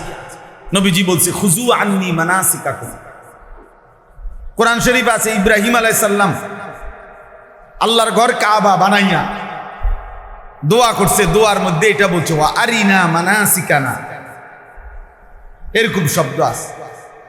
তাইলে মুফাসসিরিনে কেরাম, উলামায়ে কেরাম হাদিস এবং কোরআনে পূর্বাপর কথার, কোরআনের এই কথাগুলোর আগ পিস মানে সামনের বক্তব্য এবং পিছনের বক্তব্য, এগুলো বিশ্লেষণ করে দেখে, পূর্বাপর দেখে কোথাও বলছেন কোরবানি এই অর্থ প্রাধান্য পাবে, কোথাও হজ এই অর্থ প্রাধান্য পাবে, কোথাও ইবাদত এই অর্থ প্রাধান্য,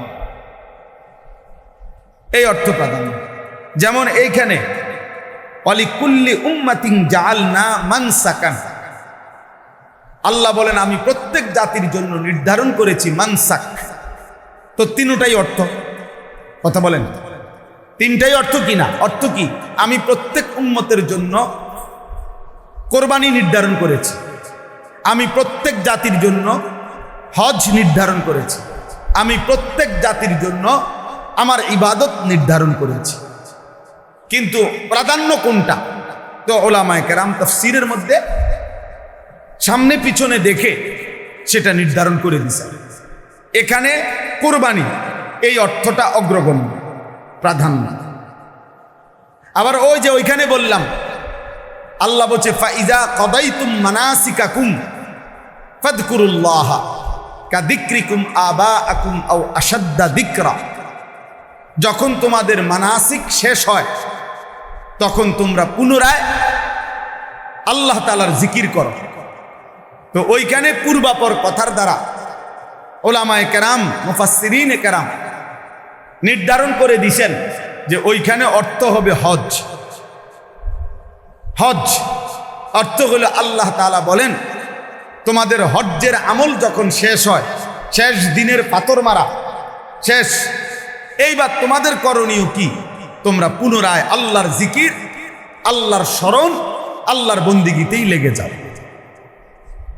আর ইব্রাহিম আলাইহিস সালামের একটা দোয়া, ওয়া আরিনা মানাসিকানা, ওইখানে অর্থ হবে মানাসিক, আল্লাহ আপনি আমাদেরকে মানাসিক দেখায়া দেন, শিখায়া দেন, বলে দেন। ওইখানে অর্থ হইল আপনার ইবাদত। আল্লাহ আপনার কি কি ইবাদত আমি করতে হবে, আমরা করতে হবে, এর সবটা আপনি আমাদেরকে বলে দেন, শিখিয়ে দেন, আপনি আমাদেরকে উল্লেখ করে দেন। আচ্ছা, এখন আমার একটা কথা শোনেন। আপনার কাছে এই এতক্ষণের কথাটা একটু কঠিন মনে হয়েছে, আমি বুঝছি যে আমি বলতেছি একটা কারণ আছে যে কি লেগে কঠিন করলি। অর্থাৎ যে হুজুর এইভাবে যেইভাবে শুরু করছে, এইভাবে দেখেন ক্লাসের মতো, ছাত্রদের মতো, যে এইটার দ্বারা তো আমরা এত কঠিনভাবে বললে তো বুঝবো না। কিন্তু আমার একটা উদ্দেশ্য আছে, এটা বল, এখন বলতেছি উদ্দেশ্য। আগে আপনি আমার এই কথা আবারও বুঝেন যে মানসাক এই শব্দটির কয়টা অর্থ? 1 নাম্বার কোরবানি, 2 নাম্বার হজ, 3 নাম্বার ইবাদত। আর দ্বিতীয় কথা কি বলছি, যে এই শব্দটা কোরআনের এক বচন হোক আর বহু বচন হোক, যেভাবে যেখানে ব্যবহার হয়েছে সব জায়গায় একই অর্থ প্রাধান্য পাবে না, বরং আয়াতের পূর্বাপর দেখে, কথার বক্তব্যের আকপিস দেখে ওলামায়ে কেরাম, মুফাসসিরিনে কেরাম নির্ধারণ করে দিয়েছেন যে কোন জায়গায় কোন অর্থটি প্রাধান্য পায়। এটা আমি 3টা উদাহরণ দিলাম, যে এখানে কোরবানির অর্থ প্রাধান্য পাবে, অন্যগুলো বোঝানো যাবে। ওইখানে হজ্জের অর্থ প্রাধান্য পাবে, অন্যগুলো বোঝানো যাবে। ওই ইব্রাহিম আলাইহিস সালামের দোয়ায় ইবাদতের অর্থটা প্রাধান্য পাবে, অন্যগুলো কি করা যাবে, বোঝানো যাবে। তাহলে এখন এই কথার দ্বারা আমার উদ্দেশ্য হলো, এই উদ্দেশ্য হলে এই কথাটা বোঝা যে কোরআন এবং সুন্নাহর বক্তব্য শুধু কেবল কেউ বাংলা তর্জমা, বাংলা অনুবাদ, বাংলা রিডিং, বাংলা বই, নিজে অনুবাদ গ্রন্থ কিনে নিজে নিজে পড়ে আপনি একাকী বুঝতে চেষ্টা করলে নিশ্চিত আপনি হোঁচট খাবেন, বাধাগ্রস্ত হবেন, আপনি সঠিক গন্তব্যে একাকী পৌঁছতে পারবেন না। এই কথাই হলো এটা বলার জন্য এত কথা কইছে, বুঝেন না কথা? এই কথাটা বুঝানো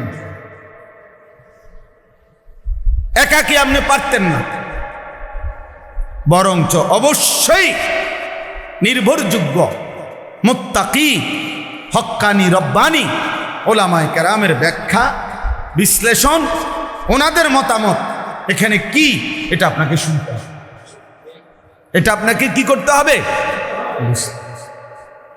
নাই তো আপনি বুঝতেন না। আপনি নিজে নিজে বাংলা পড়লে বুঝতেন না, আপনি সঠিক ব্যাখ্যা, সঠিক বিশ্লেষণ উদ্ধার করতে পারবেন না। এইটাই আমরা বর্তমান প্রজন্মের, বর্তমান নতুন জেনারেশনকে এটা বুঝাইতে চাই।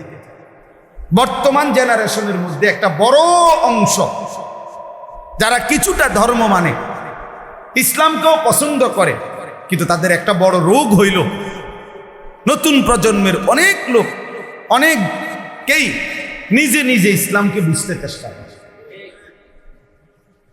নিজে নিজে।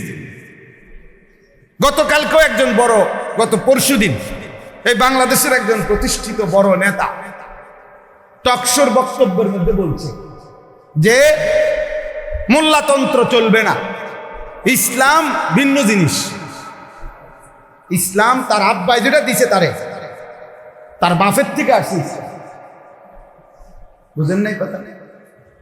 আমরা মোল্লা যেটা বলবো এটা কোনো ইসলাম না, তার আব্বাই যেটা বলছে সেটা ইসলাম, তার দাদাই মাটির তলের থেকে বলছে। মানে এটা বুঝাইতে চাইছে হুজুরদের এই ব্যাখ্যা, আলেমদের এই ব্যাখ্যা ধরলে হবে না, আপনি নিজে বুঝতে হইব। আপনি বাংলা পড়বেন, আপনি অনুবাদ দেখবেন, আপনি নিজের থেকে একটা বুঝে নিবেন। আপনি বলছে হাফ প্যান্ট, আপনি বুঝবেন ফুল প্যান্ট, বলছে পায়জামা, আপনি বুঝবেন লুঙ্গি। বুঝেন নাই কথা? এই এই হলো অবস্থা, এই হলো হালাত। আজকে অনেক নারীবাদী যারা নারী সংস্কারের নামে এই যাদের বিষয়টা নিয়ে খুব আলোচনা এবং ওলামায়ে কেরাম তীব্র প্রতিবাদ করছে, সারা বাংলাদেশের ওলামায়ে কেরাম তাওহীদি জনতা, যে কোরআন সুন্নাহ বিরোধী অনেকগুলো ধারা নারী সংস্কার কমিশনের মধ্যে দেওয়া হয়েছে। এখন এরা কোনোভাবে এ কথাটা বলে না যে কোরআন সুন্নাহ বিরোধী না, এই কথাটা, এটার কথা পায় না, কেবল বারবার এটা বুঝাইতে চায় যে ধর্মকে নারীর অধিকারের জন্য টেনে আনা সমীচীন না। এখানে ধর্মের কোনো বিষয় না, নারী নারীর মতামত পেশ করবে, সে নিজের মতো স্বাধীনতা ভোগ করবে, নারীকে তার নিজের মতামত, নিজের বক্তব্য, নিজের ইচ্ছা, নিজের রুচি, সে কি সন্তান নিবে না নিবে না, সে কি স্বামীর সাথে থাকবে না থাকবে না, এটা সব কিছুতেই তার যৌনতা এবং তার সন্তান ধারণ, তার সকল কিছুতে তাকে তার মতামত, তার স্বাধীনতা স্বাভাবিকভাবে দিয়ে দিতে হবে। এবং সে যেটা মনে করে, তারা 10 জন মহিলা মিল্লা, 100 জন মহিলা মিল্লা যেটা মনে করে যে এটা আমাকে দরকার, তো এটা দিতে হবে। এখানে ধর্মের সাথে যদি সংঘর্ষ বাজে, কোরআনের সাথে সংঘর্ষ বাজে, তাহলে কোরআনকে সরাইতে হবে, নারীর অধিকার প্রতিষ্ঠিত করতে হবে। এই হলো এই বেঈমানদের বক্তব্য, এই মুরতাদদের বক্তব্য। কথা বুঝছি দোস্ত? তুমগো রে বলি ভাইয়া, কষ্ট হলে চলে যাও ভাই, এই তুমগো কোনারে খামখেয়ালি করো না ভাইয়া, তোমারে কই, তুমি ডাইনে বামে চাইও না, তোমারে বলবো, মস্কারি করো না এখানে। আমার অনুরোধ দোস্ত, আমি জোর করি না কাউরে, কিন্তু এটা আল্লাহর ঘর, মসজিদ, ধাক্কা ধাক্কি ঠেলাঠেলি করো না বাপ, নিজের ক্ষতি করো না। সব জায়গায় ফাইজলামি বানায় না, পাত্রামি সব জায়গায় না। আমি এই ব্যাপারে খুব সাংঘাতিক মানুষ, সারাক্ষণ আমি নজর ঘুরাই, এটা আমার অভ্যাস।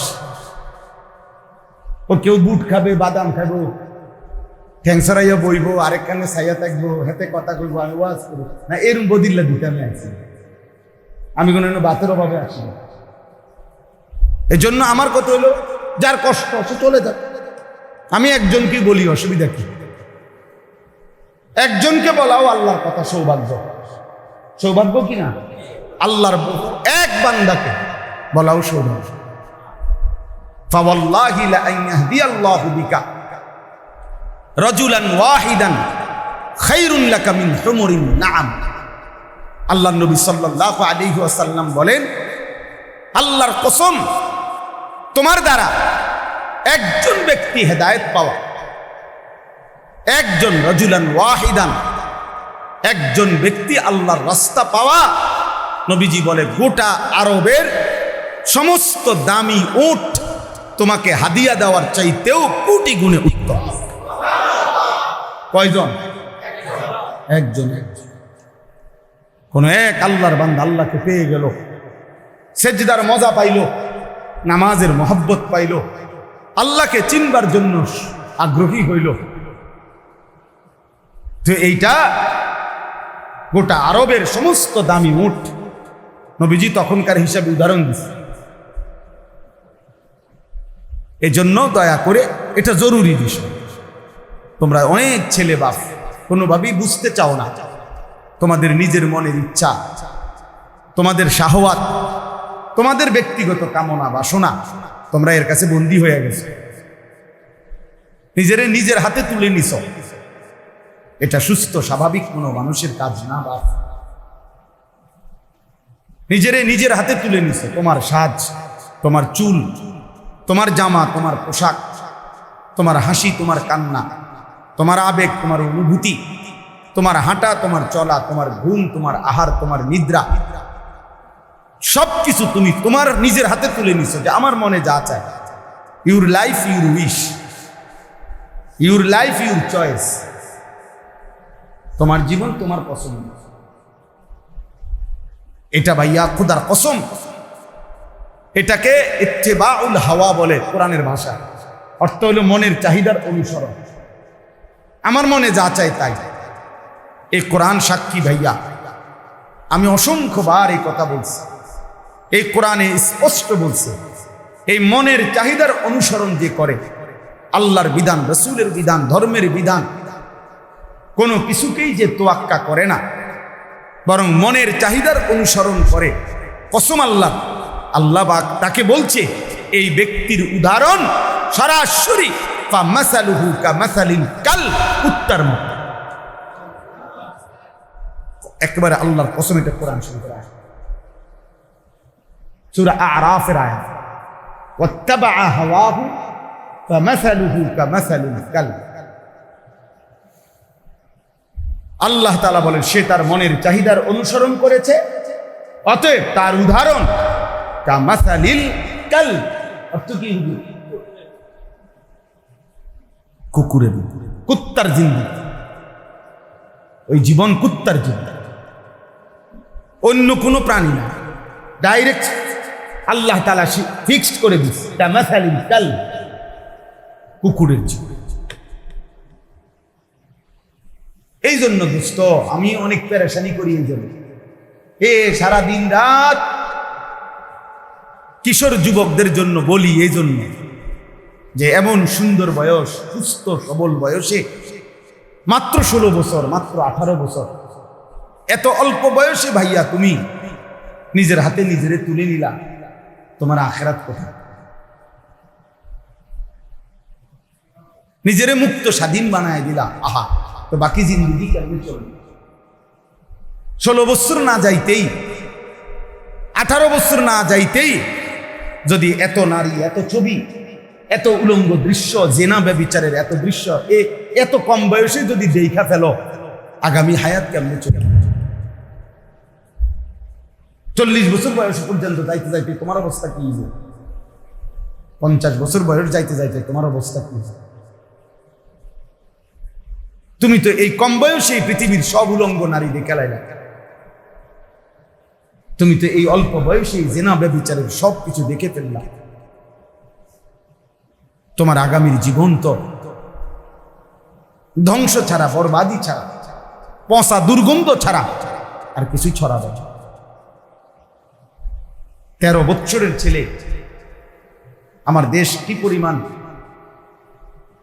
চরিত্রের জিন্দিগির অধপতন, যে 12, 13, 14 বছরের ছেলে মানুষ কোবা,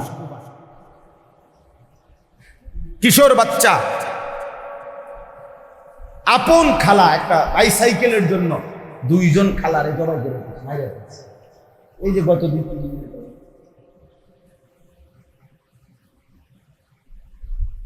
হ্যাঁ,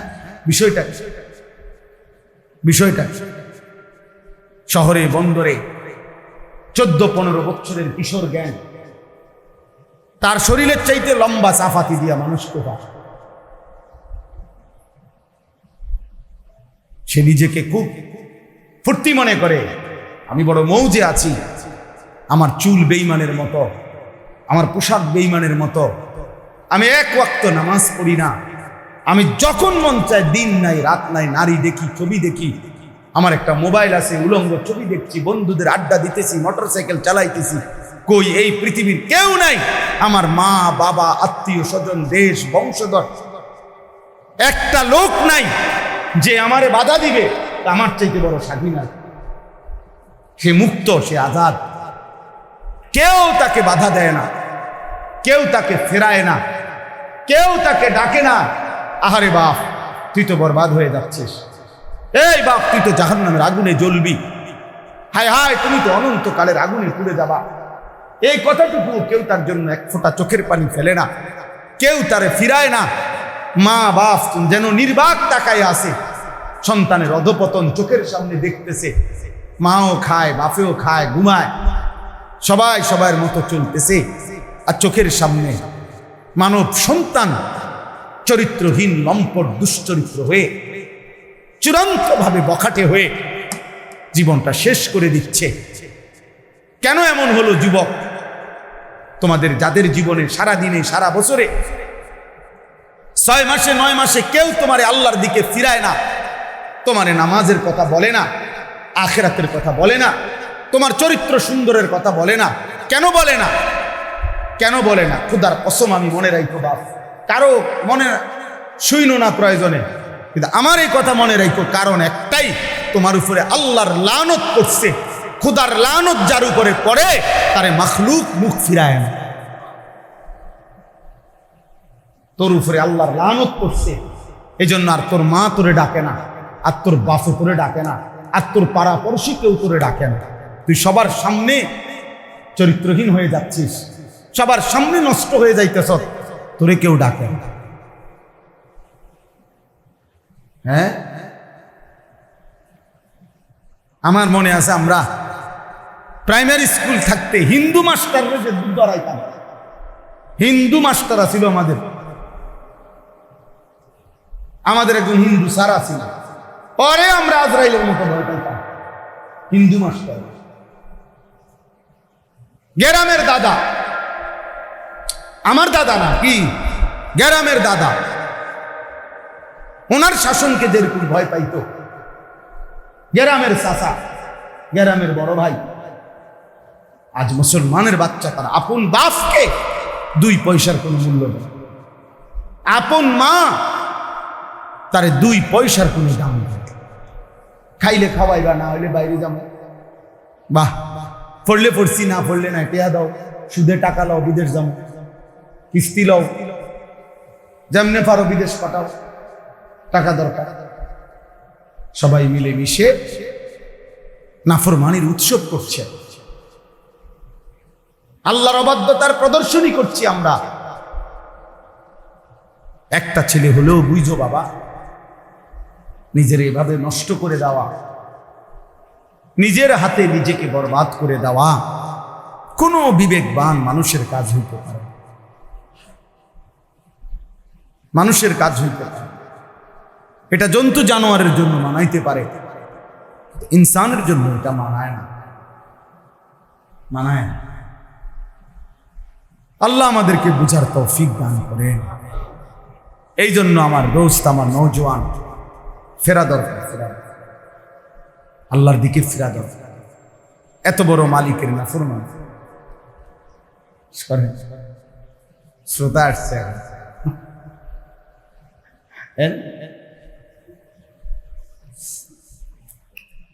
আচ্ছা আপনার আরামের জন্য সুবিধা হয় বসে। তো আমার বাপ, আমার ভাই, প্রিয় ভাই, রাগ হইও না। নির্ধারিত কাউরে ধমক দেওয়া তো মাকসাদ না, নির্ধারিত কারোর সাথে তো কোনো দ্বন্দ্বও নাই ব্যক্তিগতভাবে। তাহলে আমার উদ্দেশ্য এই কথাটা বলা, প্রত্যেকটা কিশোর যুবক তোমরা ভাইবো বাবা, তোমার এই অবস্থা কেন? যারা তোমারে না, যারা 1 ওয়াক্ত নামাজ পড়ো না বাপ, একটা বার হইলেও ভাইবো, তোমার কলজাটা এরকম পাথর হয়ে গেল কেন যে তোমার 1 ওয়াক্ত নামাজ পড়তে মন চায় না? তুমি এত বড় জানোয়ার কেমনে হইলে? কোন ইমানদার তো এত বড় জানোয়ার হইতে পারে না, কোন মুসলমানের বাচ্চা তো এত বড় জানোয়ার হইতে পারে না। তুমি এরকম জানোয়ার হইলা কেমনে যে তুমি তোমার বানানেওয়ালা মনিবকে এভাবে কেমনে ভুলে গেলা? এভাবে ভুলে গেলা কেমনে যে 365 দিনে কোনো দিন তোমার মনেও পড়লো না যে ফজরের নামাজ ফরজ, এটা আমার পড়া উচিত, এই কথাটাই কোনোদিন মনে পড়লো না? এমন লানত তোর উপরে কেন পড়লো রে ভাই? খোদার এমন গজব পড়লো কাতর উপরে, বলো ভাই? একদিনও মনে পড়বে না, কোনোদিনও মনে পড়বে না, আল্লাহকে কখনোই মনে পড়বে না। মিথ্যা প্রতিদিন বলবে, চুরি প্রতিদিন, মদ জুয়া প্রতিদিন, নারী নেশা প্রতিদিন, অশ্লীল ছবি, গান, বাদ্য, জেনা, ব্যভিচারের দৃশ্য, নাচ গান প্রতিদিন, সুদ প্রতিদিন খায় মুসলমান, ঘুষ প্রতিদিন নেয় মুসলমান।